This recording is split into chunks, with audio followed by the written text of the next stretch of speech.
দীর্ঘ ১৭ বছর পর দেশের মাটিতে পা রাখবেন বিএনপির ভারপ্রাপ্ত চেয়ারম্যান তারেক রহমান। তাকে সংবর্ধনা দিতে ৩০০ ফিটে প্রস্তুত হয়েছে সংবর্ধনা মঞ্চ, এবং সেখানেই কিন্তু আমরা যেমনটা দেখতে পাচ্ছি লাখো নেতাকর্মীদের দল পড়েছে এই ৩০০ ফিটে, এবং সেটিকে কেন্দ্র করেই আমরা দেখতে পাচ্ছি নানা স্লোগানে রাজধানীর বিভিন্ন স্থান থেকে তারা গাড়ি বহন নিয়ে কিন্তু আসতে শুরু করেছেন। এবং যদি জানিয়ে রাখি যে গতকাল রাত থেকেই আসলে তারা এখানে জমায়েত হতে শুরু করেন, এবং যারা আসলে দেশের বা যারা আসলে ঢাকার বাহির থেকে আসছিলেন তারা আমরা দেখেছি যে আরও 2 থেকে 3 দিন আগ থেকেই কিন্তু তারা এখানে অবস্থান নিতে শুরু করে।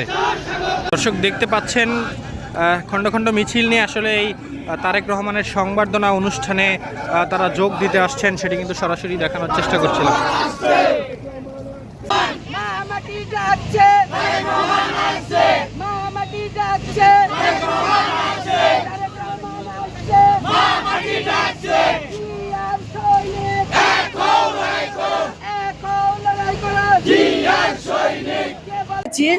নওগাঁ জেলা থেকে আমরা 7টার দিকে আমরা বাসে এসেছি, এবং বাস থেকে আমরা সুন্দরভাবে লাইন সারিবদ্ধভাবে, কোথাও জ্যাম ছিল না, আমরা ঠিকমতো ঢাকাতে এসেছি।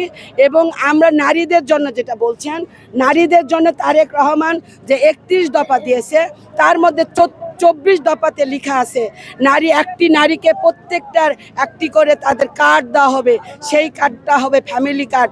আমরা এতেই খুশি, কারণ নারী ভোটার যেখানে সমান সমান, পুরুষ ভোটারও 50, নারী ভোটারও 50, সেখানে নারীদের নিয়েও তার চিন্তাভাবনা আছে বলে আমি আশা করি।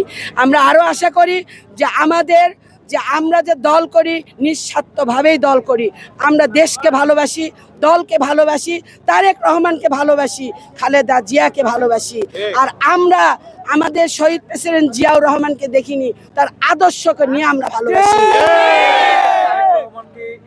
আমি তারেক রহমানকে কোনোদিন এইভাবে সামনাসামনি দেখিনি। আমাদের বিশেষ করে আমাদের মনে হয় আজকে আমাদের সামনাসামনি দেখতে পাবো। আমরা ইতিহাসের সাক্ষী হতে এসেছি। আসসালামু আলাইকুম, আমি হোসনায়রা মায়া, জাসা সেন্ট্রাল কমিটির মহিলা বিষয়ক সম্পাদিকা। জনাব তারেক রহমান সাহেব আমাদের প্রিয় লিডার, আমাদের প্রিয় মা, দেশনেত্রী বেগম খালেদা জিয়ার সুপুত্র, যিনি দীর্ঘ 17টি বছর পরে বাংলার মাটিতে আসতেছেন। উনি আমাদের নারীদের জন্য যেই কথাগুলি বলেছেন, নারীদের কার্ড দেওয়া, নারীদের সম্মান করা, নারীদের প্রাধান্য দেওয়া, আসলেই ওনার বাবা, আমার বাবার কাছ থেকে শুনেছি ওনার বাবা 19 দফা দিয়েছিলেন, আর আমাদের প্রিয় লিডার জনাব তারেক রহমান সাহেব উনি 31 দফা দিয়েছেন, যেটার মধ্যে নারীদের উল্লেখ হলো সবচাইতে বেশি। শ্রমজীবী দিছে, বিভিন্ন পেশাজীবীদের জন্য বলেছেন। আসলে উনি যা বলেছেন আমরা আশা করি বাংলার মাটিতে এসে এই প্রিয় জনগণদের জন্য উনি সেটা করবেন, কারণ উনি বারবার একটা কথাই বলেন যে আমার বাংলার মানুষ হাসবে, বাংলাদেশ হাসবে, বাংলার মানুষ কাঁদবে, বাংলাদেশ কাঁদবে। কিন্তু আমি এটা চাই না যে আমার বাংলার জনগণ, আমাদের সকলের এই দেশটা আমাদের সকলের, তাই এ সকলে যদি ভালো থাকে, আমাদের জনগণ যদি ভালো থাকে, তাহলে আমরা ভালো থাকব, এটা আমরা বিশ্বাস করি। এই বিশ্বাসের উপরে ভরসা করে আমরা আজ জনাব তারেক রহমানকে এই সম্বর্ধনা দেওয়ার জন্য এখানে সকল লক্ষ লক্ষ কোটি কোটি মানুষ জড়ো হয়েছি।